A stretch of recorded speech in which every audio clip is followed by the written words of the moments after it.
Welcome to our presentation regarding geriatric syndromes, sleep disturbances.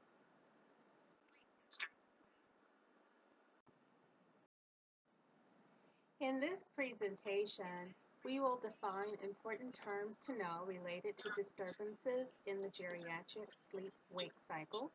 We'll discuss the pathophysiology of disturbances, as well as articulate the factors that precipitate disturbances in the geriatric sleep-wake cycle. We'll describe the epidemiology, identify the etiology of the disturbances, recognize the classic clinical presentations in the geriatric patient, construct the diagnostic process used to identify sleep-wake cycle disturbances, and define recommendations for patient education, not only for the geriatric patient, but for their families.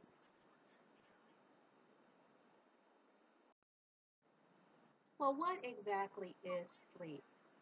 Sleep is defined as the natural periodic suspension of consciousness during which the powers of the body are restored. It plays an important role in promoting restorative processes.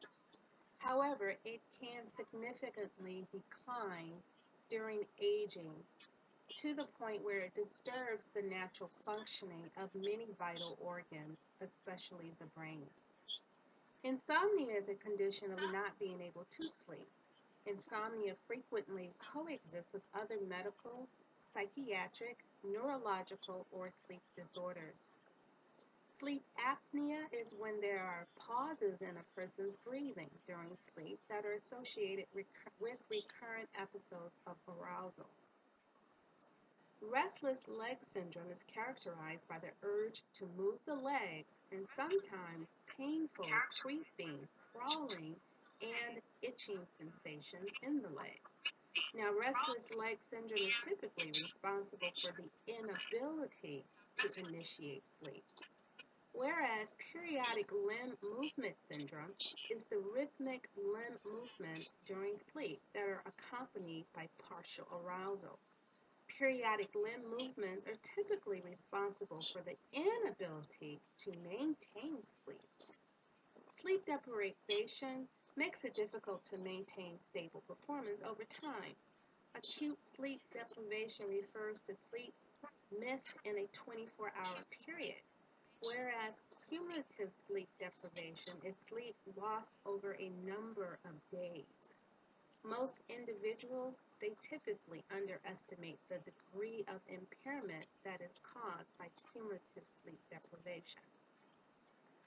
The circadian rhythm sleep-wake disorder, it occurs when a person's endogenous circadian clock is in disharmony with the external environment. This disorder is most common among frequent long-distance travelers, night shift workers, as well as those with minimal social or environmental clues.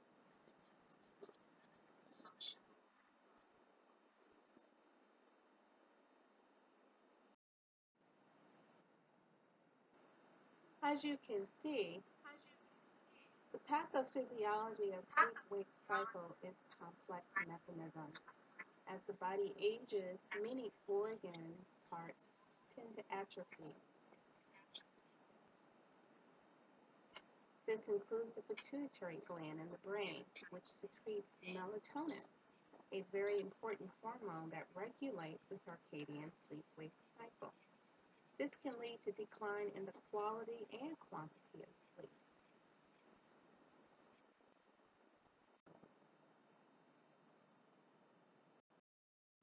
As you can see, there are many factors that increase the risk for a sleep-wake cycle disturbance, including disruptive sleep factors, physiological factors like chronic pain, restless leg syndrome, even urinary dysfunction, psychiatric, psychological, and psychosocial factors, including depression, stress, dementia, drug or alcohol abuse, as well as lifestyle factors, increased intake of stimulants and other addictive substances. And just a lack of activity and routine physical exercise can also be a factor that contributes to a sleep-wake cycle disturbance.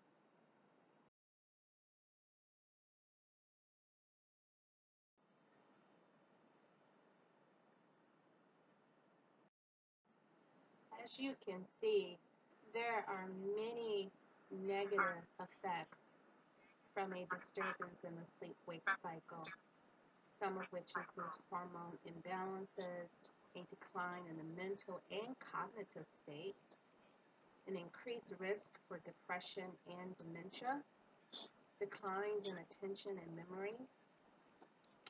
Sometimes the hard drive can't load any new information. Psychosomatic changes, sometimes even increased fatigue and daytime sleepiness can occur, as well as digestive issues.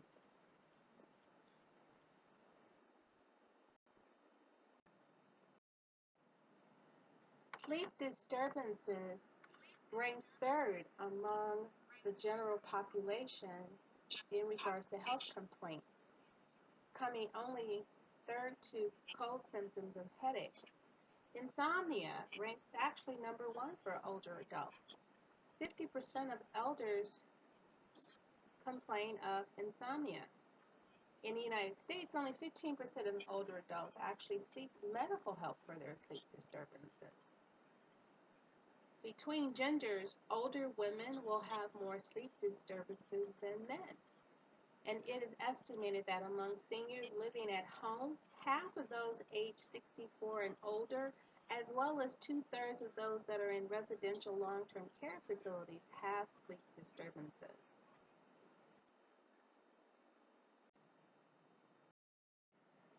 There are multiple causes of sleep disturbances in the geriatric population.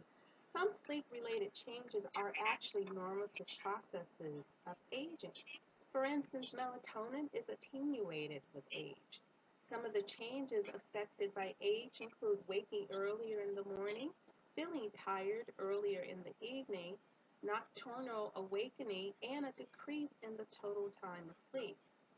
True primary insomnia is actually very rare and is usually caused by an underlying or comorbid condition. Causes of sleep disturbance can be classified into four categories, which include medical, psychiatric, lifestyle, and medication.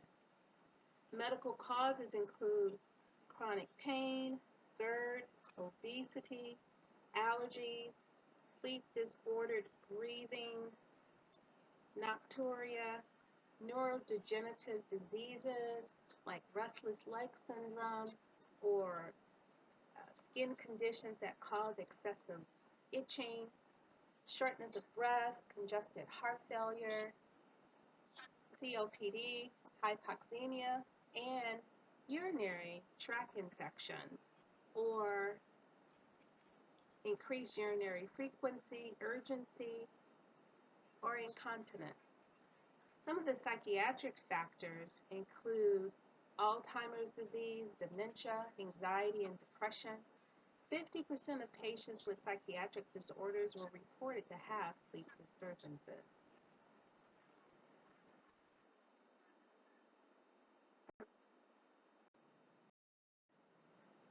Lifestyle causes include retirement, poor sleep habits, a bedroom that's just simply not conducive to sleep, a person who is probably breathing or napping during the day, and some that actually accept sleep disorders as a normative process of aging.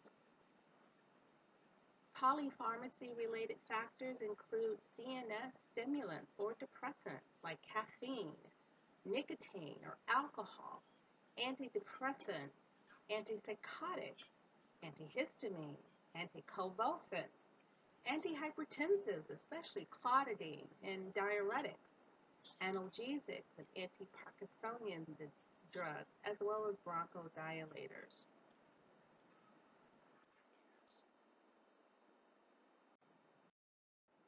The diagnostic process must begin with a full patient history and physical exam. Patients will typically present with difficulty initiating sleep, staying asleep, waking up too early, or a report of a lack of refreshing sleep. Collection of the patient's history is important in the diagnosis of insomnia.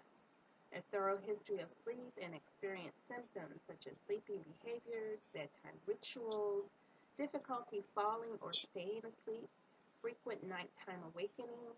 What do they do when they awake in the middle of the night?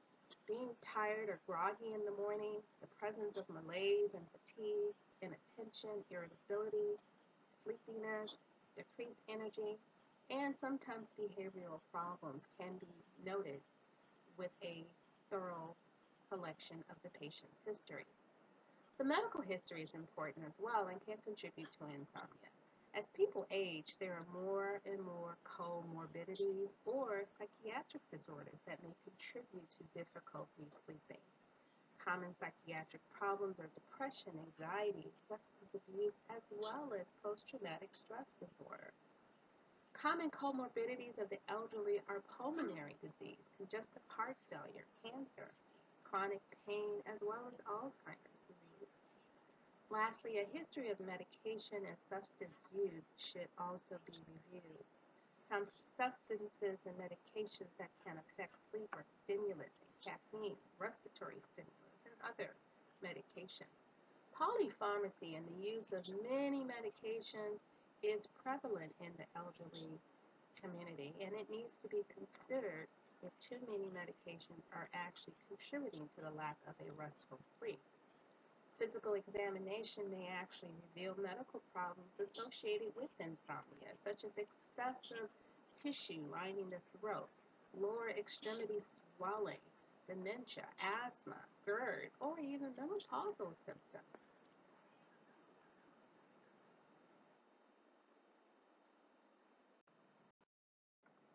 The diagnostic process includes various differential diagnoses that should be considered. All of the possible sleep disorders for insomnia typically coexist with other medical, psychiatric, sleep, and neurological disorders. Common sleep disorders that are associated with insomnia are sleep apnea, restless leg syndrome, and periodic limb movement syndrome, as well as circadian rhythm, sleep-wake disorders. Sleep apnea is characterized by pauses in breathing during sleep that is associated with gasping and a brief arousal. Approximately 50 to 55% of patients that are assessed for sleep apnea also report insomnia to their providers. Restless leg syndrome is characterized by an urge to move the legs and accompanied by painful creaking, crawling, and itching sensations throughout the legs. And the patient is usually likely to awaken with this leg discomfort. 85% of patients with restless leg syndrome report difficulty initiating and maintaining sleep. Periodic limb movement syndrome is this rhythmic limb movements during sleep that can also cause partial arousal as well as sleep fragmentation. Again, the periodic limb movement syndrome is responsible for frequent awakenings and the inability to maintain sleep. The circadian rhythm sleep-wake disorder is common with patients who experience jet lag, night shift work, those who live in a nursing home or have experienced changes in their surroundings or have a disconnect with the time of day due to the lack of daylight exposure.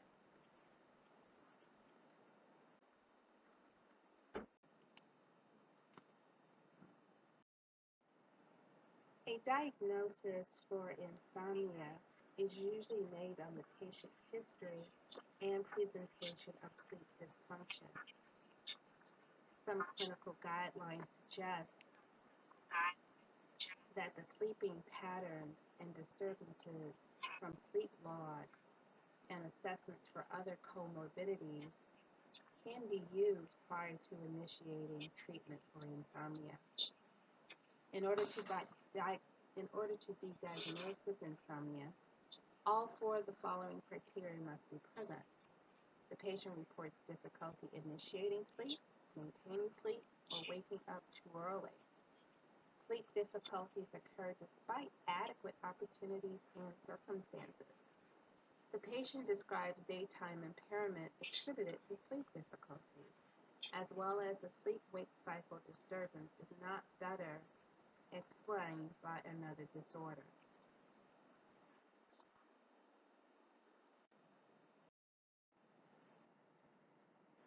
Diagnostic testing is not required for the diagnosis of insomnia. As previously stated, it is based on the patient's history and the physical exam. Other diagnostic tests that can confirm comorbidities that contribute to sleep disturbances in the elderly are sleep studies. These are tests to determine the presence of sleep apnea. Also, you have different psychiatric tests as the Beck Depression Scale, the State Trait Anxiety Inventory. You also have different kinds of wristbands that can be worn during sleep to help monitor the rest and activity cycles of the sleeping pattern. Other diagnostic tests to rule out other underlying causes could include iron deficiency, thyroid function tests, peripheral neuropathy exams, as well as bone and creatinine. Also, it's imperative that the patient maintains a sleep diary to help review the patient's sleep hygiene.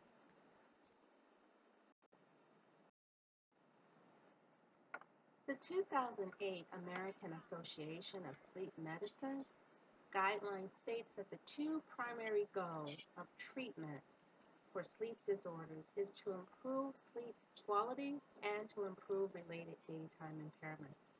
Strategies for achieving these goals will, of course, depend on the underlying cause.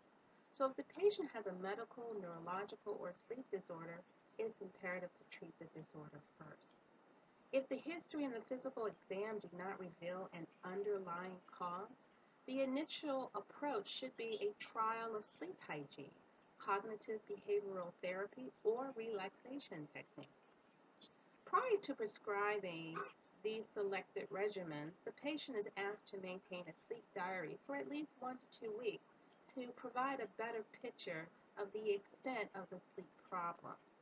Strong evidence supports the use of non-pharmacological interventions. Cognitive behavioral therapy is now considered the gold standard and the most appropriate therapy because insomnia is also sometimes related to psychological, emotional, and cognitive problems.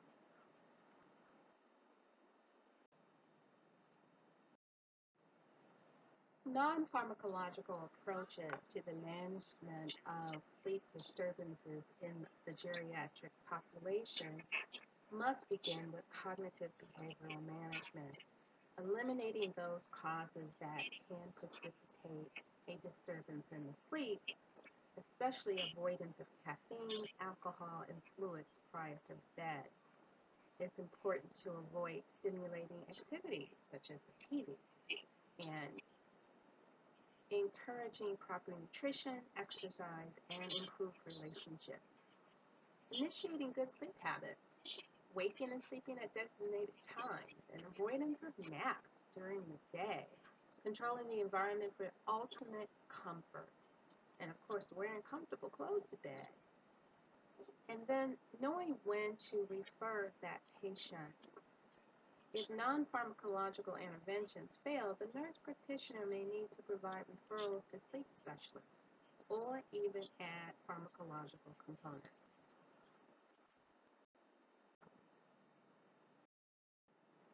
Pharmacological management of a geriatric patient suffering from a sleep disturbance must proceed with caution due to historically geriatric patients having multiple medications that have a tendency to not only interact with one another as well as exacerbate a sleep disturbance.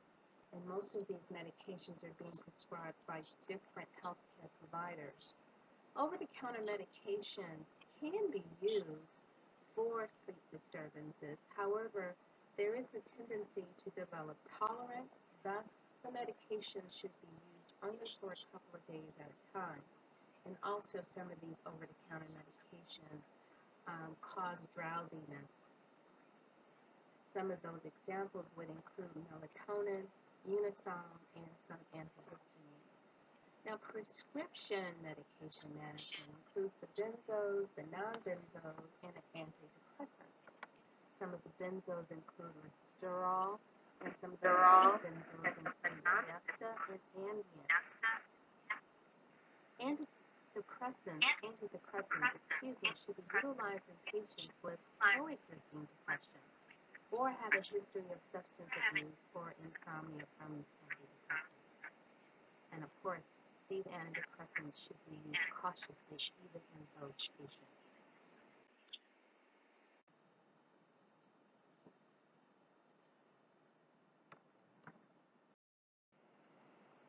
Continuing with our discussion with pharmacological medication management. Now, the benzos are associated with a low addiction risk if taken for 2 to 3 weeks just to reset the system. They are indicated for only 2 to 3 weeks of treatment at a time. Now, the non-benzos, they induce sleep very easily and may be used long term. They are less addicting and they vary in the onset of uh, duration. However, most of them tend to set in about 30 minutes.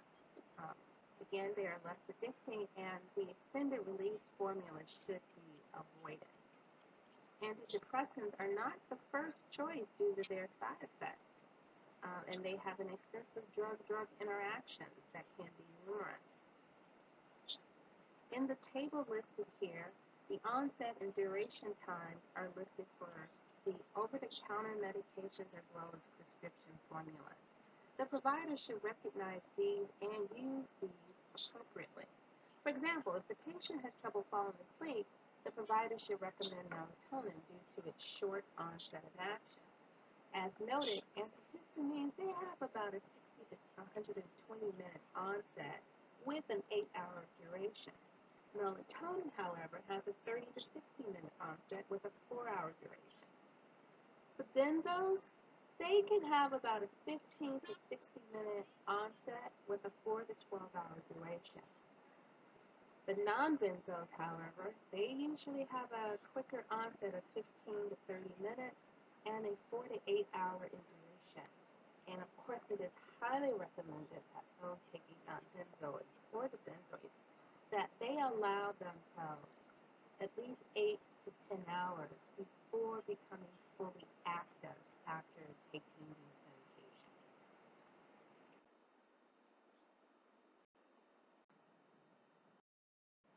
It is important that the patient as well as the caregivers are provided adequate information and patient education in order to manage their elders that is experiencing a sleep-wake cycle disturbance.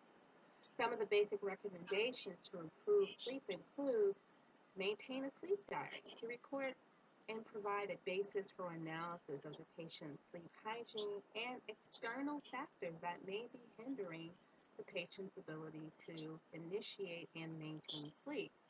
Cognitive behavior therapy would include maintaining a consistent time to arise in the morning. It is important to dispel common myths that staying in bed longer will help to ensure better sleep. This is simply untrue. Limit or avoid napping. Napping should be for no more than 1 hour and should take place in the early afternoon hours. Avoid exercising in the late afternoon or early evening. Exercise increases endorphins within the brain and provides energy. So exercising too late in the day will prevent initiating sleep. However, proper exercise during the morning hours will help to promote a more restful sleep. Avoid heavy meals, refined sugar, caffeine, nicotine, and alcohol in the evening hours. Meals should be limited to the early evening hours. And of course, avoid excessive fluids in the evening, especially 3 to 4 hours before bedtime. It's important to increase exposure to bright light, especially to help to retrain the circadian rhythm. However, it is important to wear protective clothing and sunscreen when outdoors. Bear in mind also that patients that are taking photosensitizing medications should avoid bright light exposure. Now, sleep restriction therapy and stimulus control includes removing distractions, such as noisy environments and appliances. You know, that sub pump that's banging or the refrigerator ice machine that's going off. Bright lights, televisions, computers, or other electronic devices should be removed from the bedroom. The bedroom should be reserved for intimate times and actual sleep time. It is important that if sleep does not occur within 30 minutes, the patient should be instructed to relocate to another part of the house. Maybe read a book, drink some warm milk, or something until the urge to sleep reoccurs. It's important to prepare the bedtime by taking a hot bath at least 2 hours before bedtime. Create a relaxing environment to promote rest and decrease stress. Use soothing instrumental music to promote sleep and minimize light and noise at night.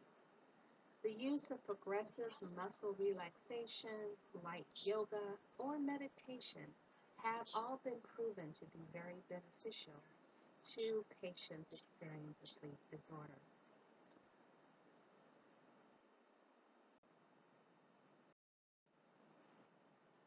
In this presentation, we have discussed the important terms to know related to sleep-wake cycle disturbances, especially those in the elderly. We've looked at the pathophysiology and factors that increase the risk for a sleep-wake cycle disturbance. We've also examined the etiology and epidemiology of sleep disturbances, and we have explored the diagnostic process used to identify sleep disturbances, especially in the geriatric population. We have discussed the goals and treatment management strategies for sleep disturbances, as well as patient education that is essential to a geriatric patient, as well as the caregivers that are experiencing a sleep disorder. We do hope that you have enjoyed this presentation and it was informative for you.